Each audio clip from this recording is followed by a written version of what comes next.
Buenas tardes, compañero. ¿Cómo estamos? Muy buenas tardes, estimado aquí, viniendo del trabajo, pero con mucho gusto para poder entregar más información sobre el acontecer internacional y las consecuencias de la operación militar especial. Mire, compañero, hoy día ya vimos el otro día las causas, las razones, las causas efectivas de cómo se provocó esta guerra y por qué se provocó.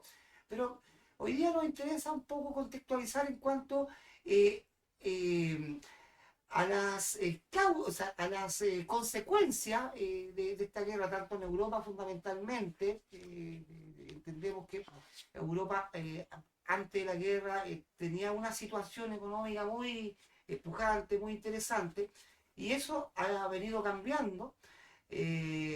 También los gobiernos de turno han venido cambiando producto de esta misma guerra, ¿cierto? La visión del pueblo, o sea, no habíamos visto, por ejemplo, en Francia, tanta protesta popular, tanto movimiento de los trabajadores, ¿cierto? También en Alemania. Y bueno, y últimamente también los cambios de gobierno que se están provocando, que esto también es una reacción del votante, de la gente de pie, con relación a la visión que ellos tienen de la guerra. Lo dejo, compañero, para que nos explique cuáles, digamos, son las fundamentales consecuencias de esta guerra a nivel de Europa y después pasamos a América, a Latinoamérica. Bueno, primero saludar a todos quienes nos escuchan, quienes reproducen el programa. Eh, y bueno, explicar un poco qué es Europa, ¿ya? Existe una parte central de Europa que es la Europa rica que nosotros conocemos, ya que son los países que pregonan o que alguna vez mantuvieron el llamado estado de bienestar. ¿Ya? Estado de bienestar que la izquierda latinoamericana muchas veces fantasea con que es aplicable para América Latina, eso no es así.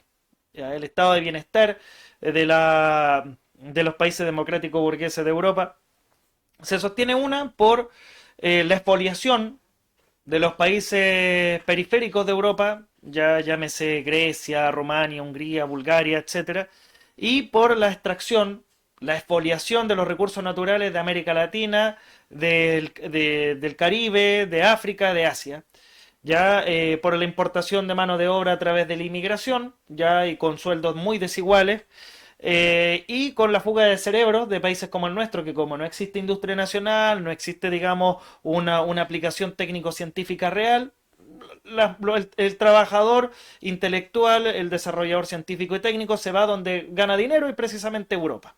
Europa es eso. Ya Europa, si lo analizamos desde la concepción leninista de su eslabón en la cadena productiva mundial eh, y política, sería un imperialismo de segundo orden, siempre a la sombra bajo el gendarme universal del imperialismo que es Estados Unidos. De hecho, Europa no es libre. Europa está llena de bases militares que son de Estados Unidos, en países como España, Francia, Alemania, Países Bajos, donde precisamente también hay misiles nucleares, hay bombas atómicas. No es que sea una Europa libre y tranquila del belicismo propio que promueve el imperialismo.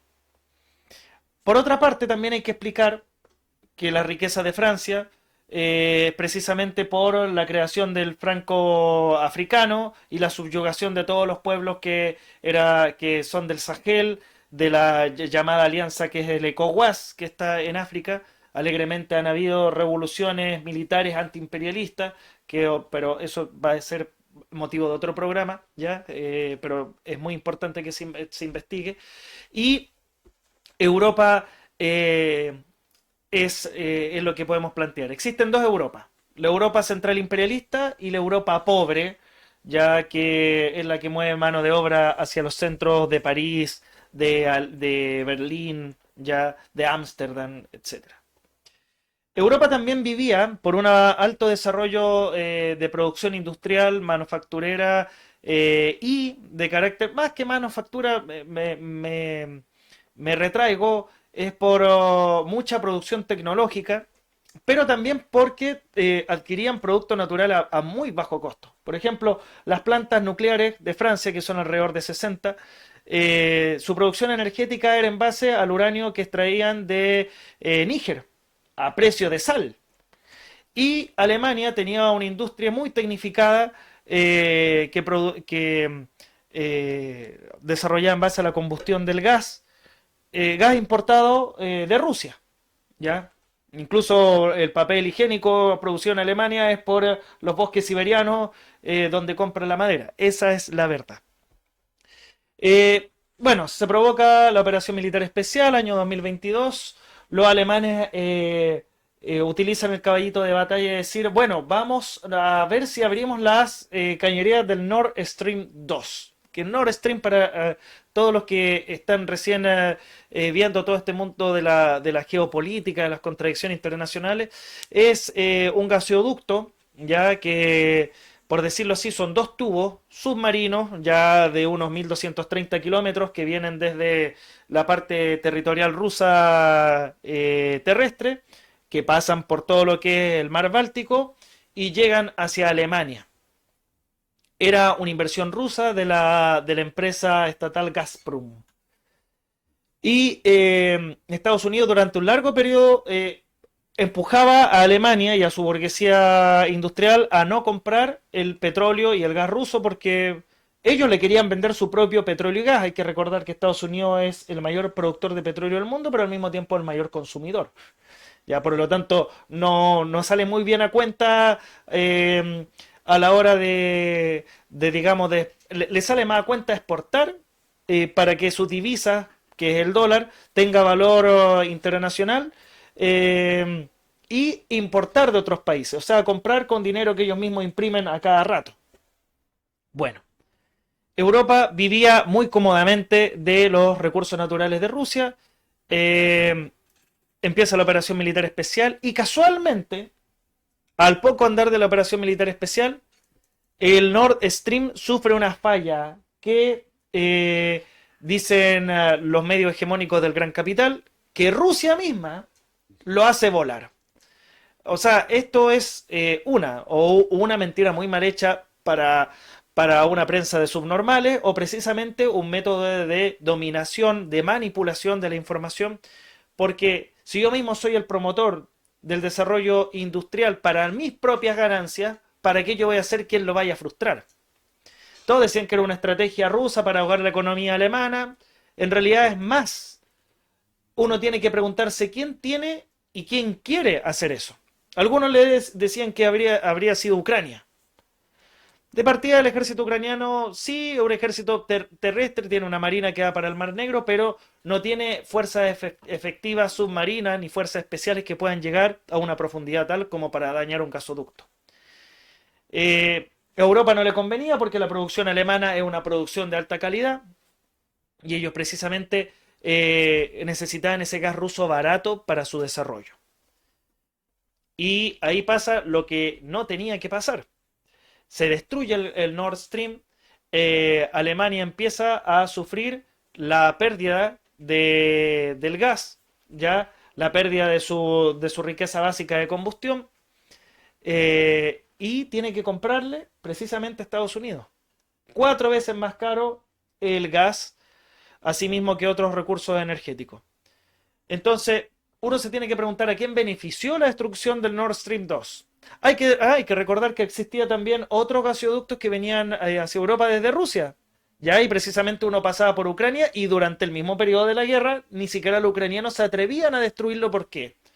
Porque los rusos pagaban un arriendo por pasar por esas tierras. ¿Ya? Y eso llegaba a Europa. Al transitar ya la guerra, digamos, de la OTAN contra Rusia, la operación militar especial que no se había preocupado de cortar el gasoducto, Estados Unidos le impone a Europa ya no comprar gas ruso. ¿Qué es lo que pasa? Europa es como una especie de adicto dependiente a los recursos naturales y empezaron a hacer transacciones con Rusia, no en los lugares habituados por las aduanas internacionales, sino precisamente en la área marítimas internacionales, empiezan a mandar cargueros vacíos, los rusos mandan otros cargueros también llenos y se hacen transacciones. Entonces Europa se engaña a sí misma haciendo un boicot a la economía rusa, pero al mismo tiempo comprándole más caro el petróleo y el gas. Fue tan así que en Alemania sucedió una discusión sobre si las empresas de papel higiénico, estamos hablando de papel del baño, se quedaban en Alemania o no, porque no les salía conveniente, ya que el papel venía de la celulosa de los árboles que compraban de la Siberia rusa. Y bueno, el petróleo y el gas venía precisamente también de Rusia, entonces se generaba una contradicción gigante para productos de, decirlo así, de primera necesidad.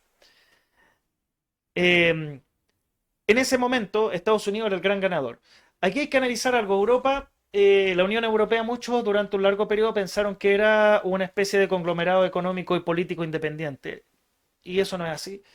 La Mancomunidad Europea en su momento y la Unión Europea de hoy es un títere de la política imperialista estadounidense para la dominación de Europa bajo el paraguas de una Europa independiente. Eh, Quien manda a la burguesía productiva europea es el capital financiero estadounidense. ¿Ya? La burguesía productiva europea incluso hoy día está contra la guerra.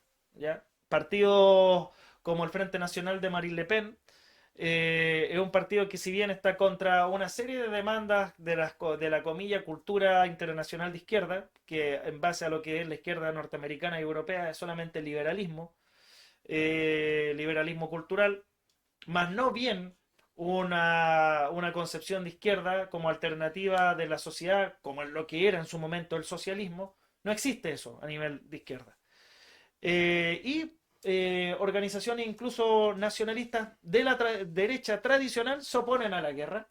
Y no por un carácter, no porque ellos sean pacifistas o porque estén a favor de Rusia, ellos lo ven por sus intereses económicos individuales, egoístas. Son burguesía que produce, no quieren verse metidos en una guerra donde después no va a ver, ni siquiera van a ser burgueses, no van a ser propietarios de nada. Entonces, ¿qué es lo que pasa? Que las organizaciones que son comillas de izquierda, que son más los liberales, eh, se plantean apoyar a Ucrania, a apoyar a Zelensky y apoyar precisamente la política imperialista estadounidense. No es casual que el Partido Socialdemócrata Alemán de Olaf Scholz sea un ferviente amante de la intervención estadounidense en Ucrania y del financiamiento de las tropas neonazis de Kiev. ¿Ya? No es casual que el partido de Macron, que son socioliberales, sean tan fervientes, digamos, seguidores del capital financiero estadounidense. Ahora, en otro programa podemos hablar, Europa no solamente ha sido golpeada por la operación militar especial. La operación militar especial abrió la posibilidad a una diversidad de pueblos del mundo de decir el dominio estadounidense monopólico puede llegar a su fin y los pueblos se pueden levantar. Y es así que la República Popular Democrática de Corea coloca mano firme para que pare las provocaciones del AUKUS, que es la alianza militar entre Japón, Corea del Sur, Australia, que es más que todo maqueteada por Estados Unidos contra la República Popular China y la República Popular Democrática de Corea.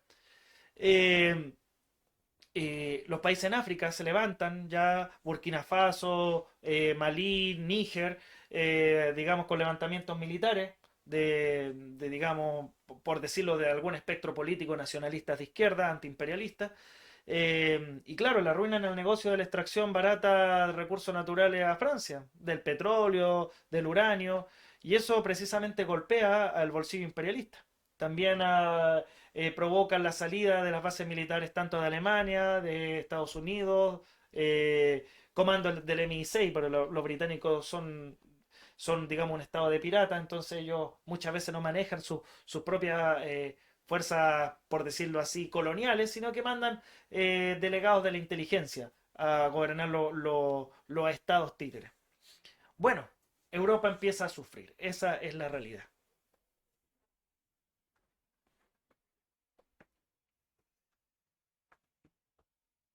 Compañeros. Veamos. Dime, compañero, esta guerra, nosotros teníamos como, acá en América Latina, siempre fue como un referente de Europa por su progreso, desarrollo cultural. De hecho, el lenguaje como más inclusivo también parte, digamos, de los teóricos europeos y socialdemócratas, ¿no? Fundamentalmente se implementa en la escuela. ¿no? Eh, y los verdes en estos países que se supone que están por el bienestar, ¿cierto? Bueno, y después siempre han levantado las banderas de la libertad, ¿cierto? De la igualdad. Y hoy día pareciera que todo eso llega realmente a su fin, ¿no? O en realidad fue siempre discurso. ¿Cómo ves tú esto? Mira, en realidad nosotros hay que haber debe haber un sinceramiento desde la izquierda revolucionaria, desde los comunistas, hacia quiénes son los verdes, quiénes son la socialdemocracia europea. Los verdes, la socialdemocracia europea, son las pantallas políticas para embellecer el capitalismo en su versión imperialista europea. Esa es la verdad. La izquierda latinoamericana, lamentablemente, por una indigencia ideológica, durante un largo periodo ha admirado el sistema finlandés, el sistema sueco, el sistema noruego, y aspira a vivir como los países de la Europa nórdica o de Francia, etcétera, y le gustaría tomar vino en París y comer queso para sentirse, digamos, un socialdemócrata francés. La verdad es que la burguesía francesa, la burguesía alemana y el estado de bienestar de los países nórdicos es a costa de la explotación. Explotación, lo repito de nuevo, que tienen las empresas imperialistas de aquellos países en el capitalismo dependiente de América Latina. Llámese las salmoneras del sur de Chile, llámense la extracción de frutas, verduras y ganado de distintos países de América Latina, llámese la extracción a granel de recursos naturales como el uranio del Sahel, del área de Níger, de África, llámese la sobreexplotación que se viven en todos estos pueblos, ya del comillas tercer mundo, ¿de qué forma?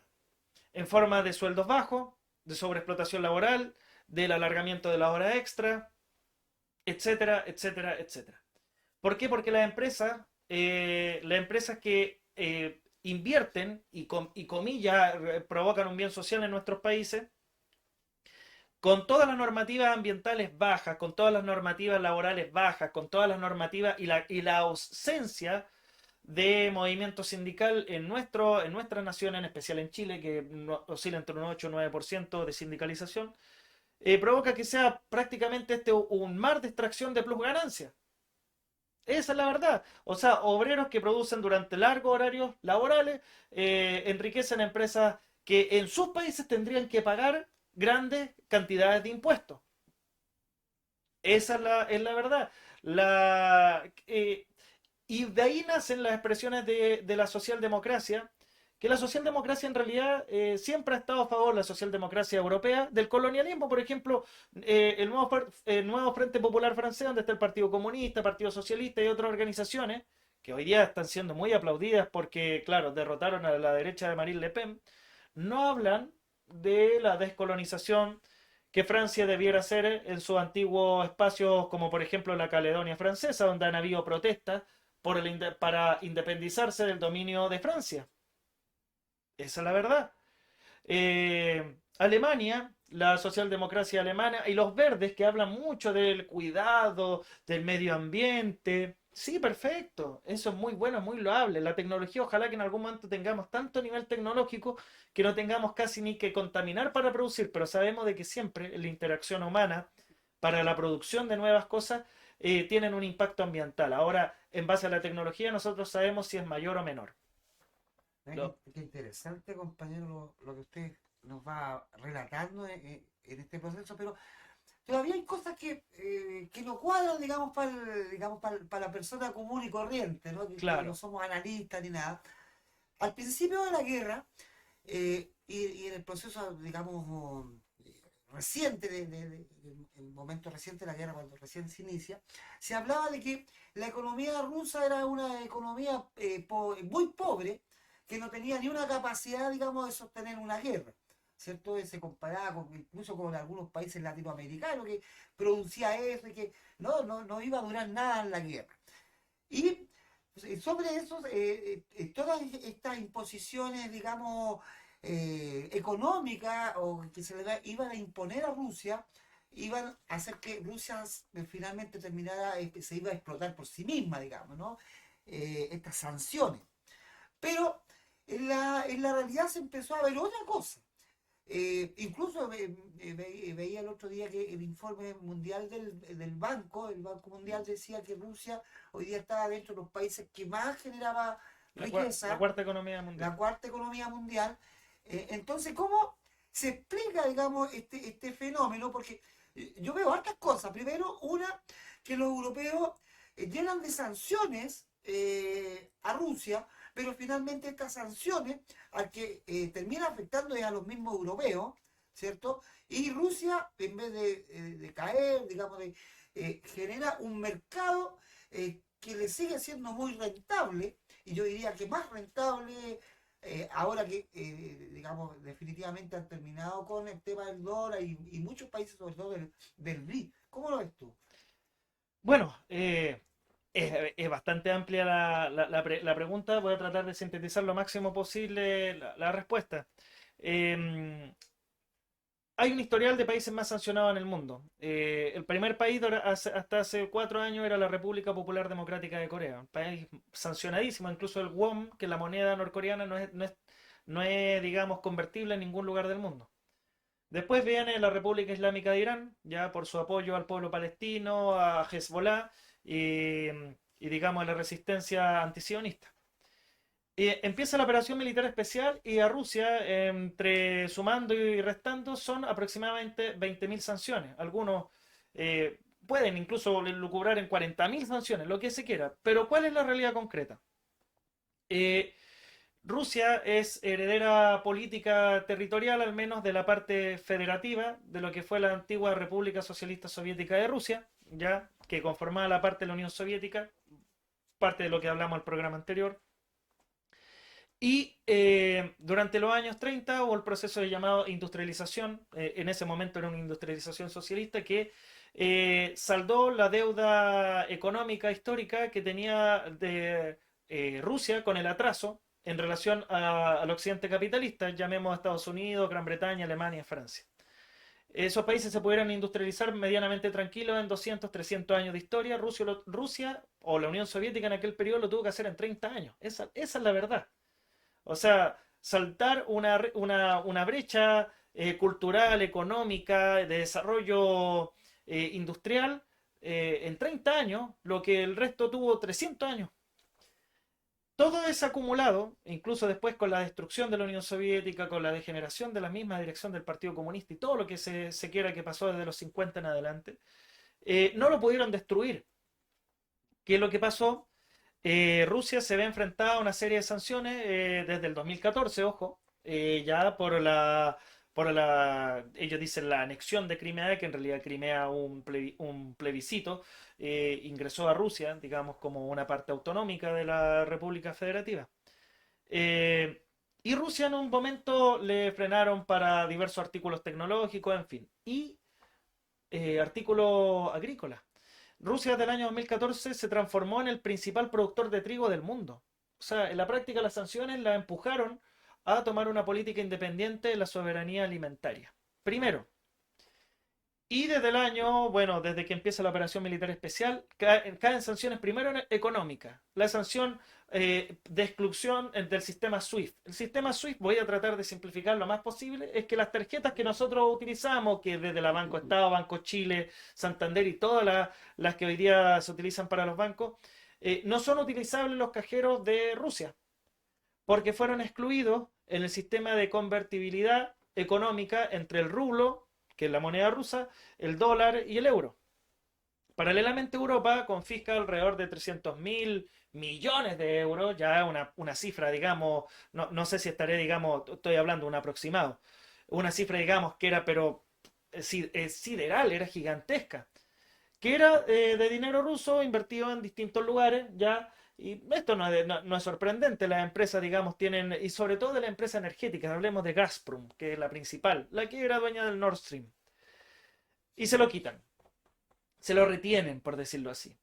Y en esto participa incluso la neutral, comillas neutral, Suiza. Históricamente un país donde hay lavado de activos, existe, digamos, el secreto comercial y bancario, etcétera, etcétera, y pueden haber mafias, etcétera. Pero decidieron que justo había que castigar a Rusia porque era el agresor. ya según la dinámica propagandística europea. Bueno, y Rusia se ve obligada a sortear este tipo de sanciones, se ve obligada a robustecer el sistema industrial, a buscar la forma de dejar de depender de la importación de lo que son maquinaria de repuesto, maquinaria electrónica de alto desarrollo, que muchas veces se producía en países como Alemania, en fin, y países que eran vendedores hacia la economía rusa, tuvieron que guardarse sus productos porque los rusos es un mercado grande. Estamos hablando de casi 200 millones de seres humanos, entonces el nivel de consumo también no es menor. Y aparte Rusia empieza a comerciar con la República Popular China, no a comerciar recién, ya a robustecer el comercio que ya tenían. Antes, creo que hasta el día de hoy existe un gasoducto que se llama Fuerza de Siberia 1. Están construyendo Fuerza de Siberia 2, que es un gasoducto que alimenta a la República Popular China en su alto consumo energético, porque esa es la verdad, y empieza a haber un sistema de mercado paralelo. Los estadounidenses dijeron, voy a sancionar a Cuba, voy a sancionar a Nicaragua, voy a sancionar a Venezuela, voy a sancionar a Irán, voy a sancionar a Corea del Norte, aquí, allá, a todos empezaron a sancionar. Y de repente los sancionados dijeron, bueno, tenemos algo en común, tenemos sanciones y tenemos mercados ricos en recursos naturales, en capital humano, en desarrollo industrial y tecnológico. Hagamos relaciones económicas entre nosotros. China, de hecho, oficialmente no es un sancionado, pero las empresas norteamericanas han buscado torpedear la producción de los autos electrónicos y del desarrollo tecnológico de, por ejemplo, Huawei, que todos decían que era una empresa china que se iba a comer el mundo tecnológico. Huawei es una cooperativa y sí, se estaba comiendo el mundo tecnológico porque precisamente el mercado digamos, de los Android y del sistema operativo de iPhone era más caro y el sistema operativo de los chinos iba, digamos, en ascenso y eso fue torpedeado. Entonces los chinos dijeron, bueno, parece que los dueños y los artífices del famoso libre mercado no quieren jugar al libre mercado y me están torpedeando, entonces voy a hacer negocio con quienes, si bien no tienen economía de libre mercado abierta, y ni China tampoco la tiene, ojo, voy a comerciar con ellos. Esa es la verdad. Ellos llevaron a Rusia a tener nuevos socios económicos y robustecer su economía. Bueno, uno de los objetivos que tenía el imperio era aislar a Rusia, pero obviamente eso no le resultó, digamos, este aislamiento. De hecho, la unificación, hoy día incluso veía que se habían generado algunas alianzas hasta militares que no existían antes de la guerra, ¿cierto? Alianzas estratégicas, por ejemplo, con Corea del Norte, ¿no? Y al parecer China hoy día también estaría involucrándose, hubieron ejercicios en Bielorrusia, ¿no? Incluso con grandes movimientos militares ahí. ¿Qué me puedes decir un poco de eso? Mira, es algo muy natural, ¿ya? Los rusos, bueno, desde el tiempo, ellos en un periodo, ya cuando era un país socialista, ellos tomaron acuerdos militares de protección mutua tanto con la República Popular China, en los tiempos que está José Stalin y Mao Zedong, ya la entrevista del año 48-49 en Moscú, donde viajó el primer ministro chino Zhou Enlai, de asistencia técnica y militar, ¿ya? Y después, entre la República Popular China y la República Popular Democrática de Corea, hubo también reuniones en año 1961 entre Zhou Enlai y Kim Il-sung, ya sobre asistencia mutua en el área militar, o sea, atacan a uno, no atacan a los dos. Así eran los acuerdos.